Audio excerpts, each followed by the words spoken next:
Hello everybody, welcome back.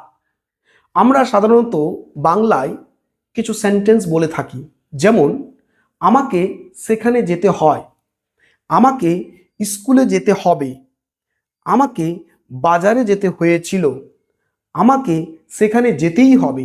এই ধরনের বাক্যগুলি আমরা সচরাচর বলে থাকি। এই ধরনের বাক্যগুলিকে ইংরেজিতে বলতে গেলে আমাদেরকে কয়েকটি মডেল ফ্রেজ এর সাহায্য নিতে হবে।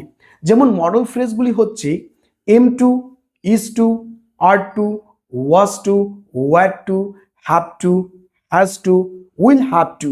আমরা সাধারণত জানি am, is, are, was, were, have, has, had, will have এগুলি সাধারণত হেল্পিং ভার্ব হিসাবে ব্যবহৃত হয় এবং কিছু কিছু ক্ষেত্রে মেন ভার্ব হিসাবেও কাজ করে, এবং এগুলির পরে যদি আমরা টু ইউজ করি তাহলে এগুলি মডেল ফ্রেজ হিসাবে কাজ করে।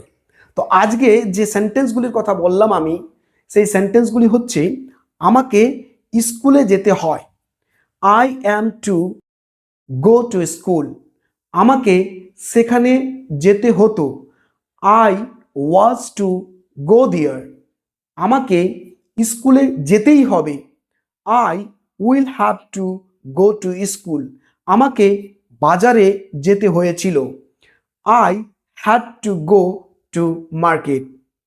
এই ধরনের বাক্যগুলি এই মডেল ফ্রেজের মাধ্যমেই আমরা তৈরি করতে পারবো। সো এই ধরনের ভিডিওগুলি পেতে আপনারা আমার ফেসবুক পেজ এবং ইউটিউব চ্যানেলটি সাবস্ক্রাইব করে রাখতে পারেন। ধন্যবাদ।